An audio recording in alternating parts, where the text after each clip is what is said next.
So okay, ಈಗ ಹಳೆ ವಿಡಿಯೋದಲ್ಲಿ ನಾವು ವರ್ಣಮಾಲೆ ಬಗ್ಗೆ ತಿಳ್ಕೊಂಡಿದ್ವಿ. ಈಗ ಕಾಗುಣಿತಗಳ ಬಗ್ಗೆ ತಿಳ್ಕೊಳ್ಳೋಣ. ಕನ್ನಡದಿಂದ ಇಂಗ್ಲೀಷ್ ಕಾಗುಣಿತ. ನಾನಿಲ್ಲಿ ಕಾ ಇಂದ ಕಹವರೆಗೂ ಕಾಗುಣಿತ ಬರೆದಿದ್ದೀನಿ.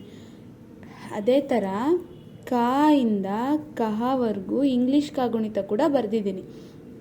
ನೋಡಿ ಒಮ್ಮೆ. ಕೆ ಎ ಕ, ಕೆ ಎ ಎ ಕ, ಕೆ ಐ ಕಿ, ಕೆ ಇ ಇ ಕಿ.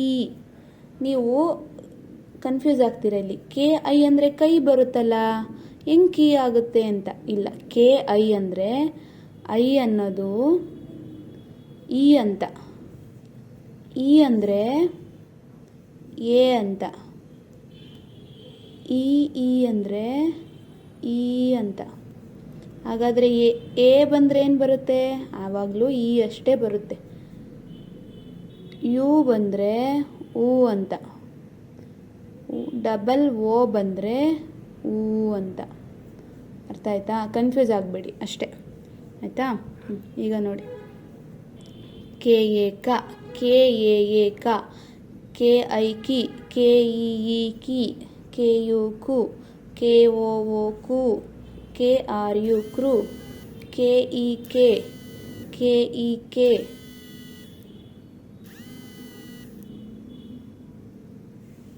ಕೆ ಆರ್ ಯು ಕ್ರು, ಕೆ ಇ ಕೆ, ಕೆ ಇ ಕೆ, ಕೆ ಎ ಐ ಕೈ, ಕೆ ಇ ಕೆ.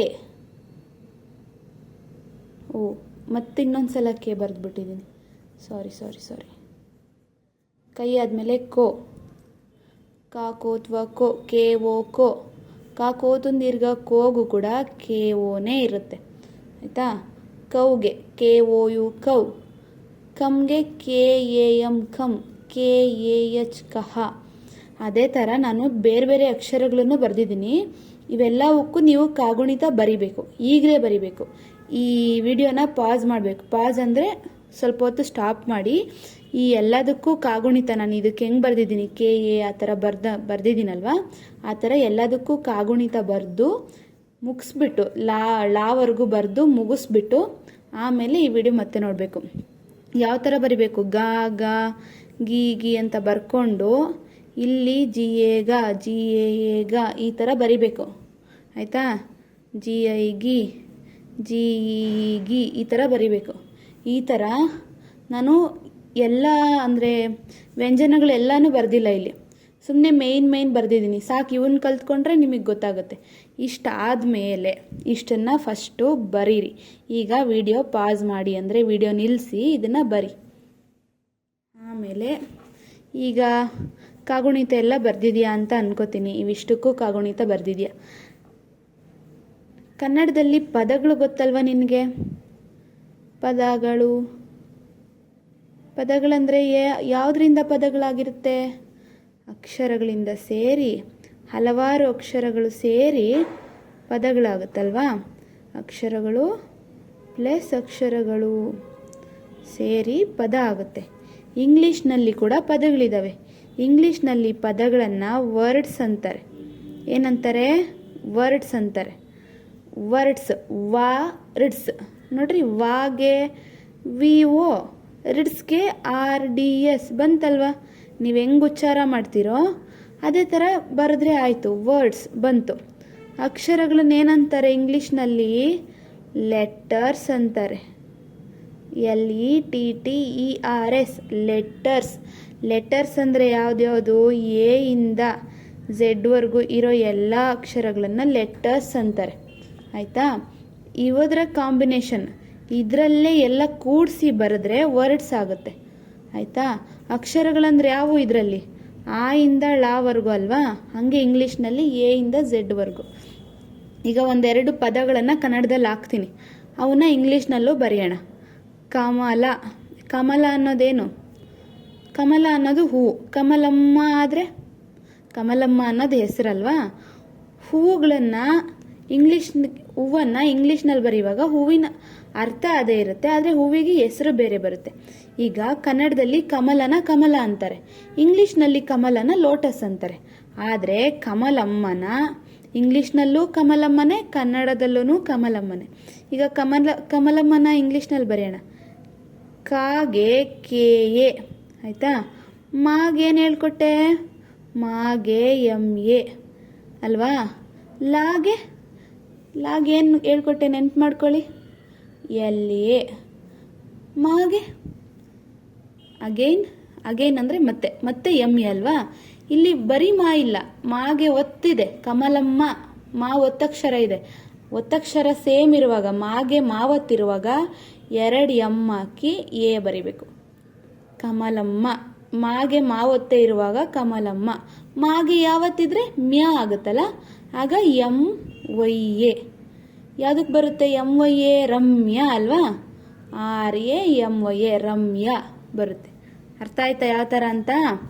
ಸೇಮ್ ಒತ್ತಕ್ಷರ ಅಂದರೆ ಮಾಗೆ ಮಾನೇ ಇರುವಾಗ ಎಮ್ ಕೆಳಗೆ ಎಮ್ಮೆ ಬರಿಬೋದು, ಅಂದರೆ ಎಮ್ ಪಕ್ಕ ಎಮ್ಮೆ ಬರಿಬೋದು. ಮಾಗೆ ಯಾವ ಒತ್ತಕ್ಷರ ಬರುವಾಗ ಅಂದರೆ ರಮ್ಯಾ ಬಂದಾಗ ಮಾಗೆ ಯಾವ ಒತ್ತಕ್ಷರ ಇದೆ, ಸೊ ಎಮ್ಗೆ ವೈ ಬರಿತಿದ್ದೀವಿ. ಅರ್ಥ ಮಾಡ್ಕೊಳ್ಳಿ ಆಯಿತಾ. ಕಮಲಮ್ಮ ಆಯಿತು. ಇನ್ನೇನು ಬರೆಯೋಣ? ಊರ ಹೆಸರು ಬರೆಯೋಣ. ಮರೂರನ್ನ ಇಂಗ್ಲೀಷ್ನಲ್ಲಿ ಬರೆಯೋಣ. ಮಾಗೆ ಸ್ಪೆಲ್ಲಿಂಗ್ ಹೇಳಿ. MA. ರೂಗೆ RU. ಎರಡನೇ ರೂಗೆ ರಾಕೊಂಬಿನ ದೀರ್ಘ ರೂಗೆ ಏನು ಬರ್ದಿದ್ದೀವಿ ನೋಡಿ. ಕಾಕೊಂಬಿನ ದೀರ್ಘ ಕೂಗೇನಿದೆ? ಕಾಕೊಂಬಿನ ದೀರ್ಘ ಕೂಗೆ KOO. ರಾಕೊಂಬಿನ ದೀರ್ಘ ರೂಗೆ RO. ಮರೂರು RU. ರು ಅಂದರೆ RU ಅಲ್ವಾ. MAROORU ಮರೂರು. ಆದರೆ ಕನ್ನಡದಲ್ಲಿ ಇರೋ ಥರ ಅಂದ್ರೇನು, ಕನ್ನಡದಲ್ಲಿ ಇರೋ ಥರ ರಾಗಗಳು ಅಂದರೆ ಕಾತಲ್ಕಟ್ಟು ಕಾಗ್ ದೀರ್ಘ ಕಾ ಅಂತ ಇರಲ್ಲ ಇಂಗ್ಲೀಷ್ನಲ್ಲಿ. ಇಂಗ್ಲೀಷ್ನಲ್ಲಿ ಬರೀ ಕ ಅಷ್ಟೇ ಇರುತ್ತೆ. ರೂಗೆ ರು ಅಷ್ಟೇ ಇರುತ್ತೆ. ರಾಕೊಂಬಿನ ದೀರ್ಘ ರು ಅಂತ ಎಲ್ಲೂ ಬಳಸೋದಿಲ್ಲ. ಹಾಗಾಗಿ ಇಂಗ್ಲೀಷ್ನಲ್ಲಿ ಮರೂರು ಬರೆಯುವಾಗ MARU ಅಂತ ಬರೀತಾರೆ. ಇಷ್ಟೇ ಡಿಫ್ರೆನ್ಸು ನೋಡಿ. ಯಾಕೆ ಹಿಂಗೆ ಬರೆದ್ರು ಇವರು ಅಂತ ಅನ್ಕೋಬೇಡಿ, ಇದು ಇಂಗ್ಲೀಷ್ ಅಲ್ವಾ. ನಮ್ಮ ಕರ್ನಾಟಕದಲ್ಲಿ ಕನ್ನಡ ಐತೆ, ಇಂಗ್ಲೀಷ್ ಹೋಗ್ಬಿಟ್ಟು ಎಲ್ಲೋ ಬೇರೆ ದೇಶದಲ್ಲೈತೆ, ಆವಾಗ ಡಿಫ್ರೆನ್ಸ್ ಆಗ್ತವೆ. ಎಲ್ಲನೂ ಕನ್ನಡದ ಥರನೇ ಇರಬೇಕು ಅಂತ ಏನಿಲ್ಲ. ಇಂಗ್ಲೀಷ್ನಲ್ಲಿ ಗ್ರಾಮರ್ ಸ್ವಲ್ಪ ಬೇರೆ ಇದೆ. ಅರ್ಥ ಮಾಡಿಕೊಂಡ್ರೆ ಇದನ್ನು ನಿಮಗೆ ಸ್ಟಾರ್ಟಿಂಗು ಕಷ್ಟ ಅನ್ನಿಸ್ತಿರುತ್ತೆ, ಹೋಗ್ತಾ ಹೋಗ್ತಾ ಹೋಗ್ತಾ ರೂಢಿ ಆಗುತ್ತೆ ಆಯಿತಾ. ಈಗ ಇದೇ ಥರ ಒಂದಷ್ಟು ಈಸಿಯಾಗಿರೋ ಪದಗಳನ್ನು ಹಾಕ್ತೀನಿ. ಅದೆಲ್ಲದಕ್ಕೂ ನೀವು ಆನ್ಸರ್ ಈಗಲೇ ಮಾಡಬೇಕು. ನಾನು ನೀವು ವಿಡಿಯೋ ನೋಡ್ತಾ ಇರುವಾಗ ವಿಡಿಯೋ ಕಟ್ ಮಾಡಿಬಿಟ್ಟು ಸ್ವಲ್ಪ ಹೊತ್ತು ನಿಲ್ಲಿಸಿ ಇದಕ್ಕೆ ನಿಮ್ಮ ಪುಸ್ತಕಗಳಲ್ಲಿ ಬರೆದು ಇಂಗ್ಲೀಷ್ ಲೆಟರ್ಸ್ನ ಸೇರಿಸಿ ಪದ ಬರೆದು ಆಮೇಲೆ ಮತ್ತೆ ವಿಡಿಯೋ ನೋಡೋಕ್ಕೆ ಶುರು ಮಾಡಬೇಕು ಆಯಿತಾ. ಯಾವುದಾಕಲ್ಲಿ? ಯಾಮಿನಿ ಅನ್ನೋ ಪದ. ಇನ್ನೇನಿದೆ? ರವಿಕುಮಾರ್.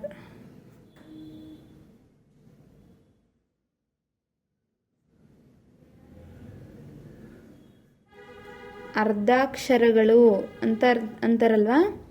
ಅರ್ಧಾಕ್ಷರಗಳನ್ನು ಇಂಗ್ಲೀಷ್ನಲ್ಲಿ ಬರೀ ಆರ್ಗೆ ರ್ ಅಂತಾರೆ ಆಯಿತಾ. ಕ ಬಂದರೆ ಕೆ, ಗ ಬಂದರೆ ಬರೀ ಜಿ ಅಷ್ಟೇ. RA ಬಂದರೆ ರ, KA ಬಂದರೆ ಕ. ಬರೀ ಎ ಇಲ್ಲದೆ ಬರೀ ಆರ್ ಮತ್ತು ಕೆ ಇದ್ದರೆ ರ್ ಮತ್ತು ಕೆ ಆಗುತ್ತೆ ಆಯಿತಾ. ಈಗ ರವಿಕುಮಾರ್ಗೆ ಲಾಸ್ಟಲ್ಲಿ RA ಬರುತ್ತಾ ಆರ್ ಬರುತ್ತಾ ಯೋಚನೆ ಮಾಡಿ, ಸರಿನಾ. ಮಂಜುಳಾ.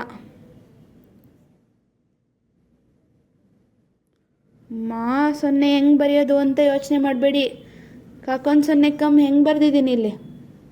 ಕಾಕೊಂದು ಸೊನ್ನೆ ಕಮ್ KAM ಕಮ್ ಅಲ್ವಾ. ಇಲ್ಲಿ ಮಾಕೊಂದು ಸೊನ್ನೆ ಹೆಂಗೆ ಬರೀತೀರಾ? MAN ಮಂಜುಳಾ. ಮಂಜುಳಾ ಅಲ್ಲ, ಮಂಜುಳಾ ಆಯಿತಾ. ನೆಕ್ಸ್ಟ್ ಯಾವುದಾಗಲಿ? ಒತ್ತಕ್ಷರಗಳನ್ನು ಇನ್ನೊಂದು ವಿಡಿಯೋದಲ್ಲಿ ಮಾಡೋಣ. ಇಲ್ಲಿ ಸಾದಾ ಅಕ್ಷರಗಳನ್ನು ಹಾಕ್ತೀನಿ. ಬಳಪ,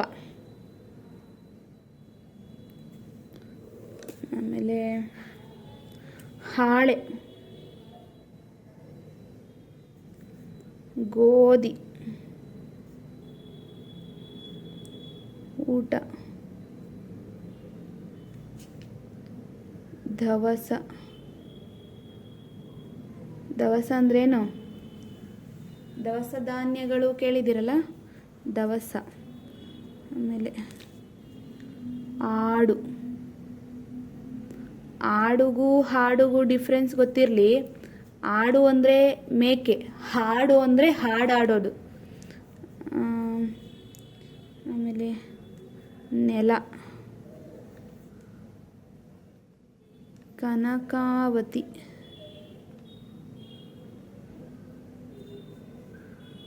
ಮಂಚಾಲೆ. ಇಷ್ಟಕ್ಕೆ ಈಗ ಇಂಗ್ಲೀಷ್ ಪದ ಬರೀರಿ.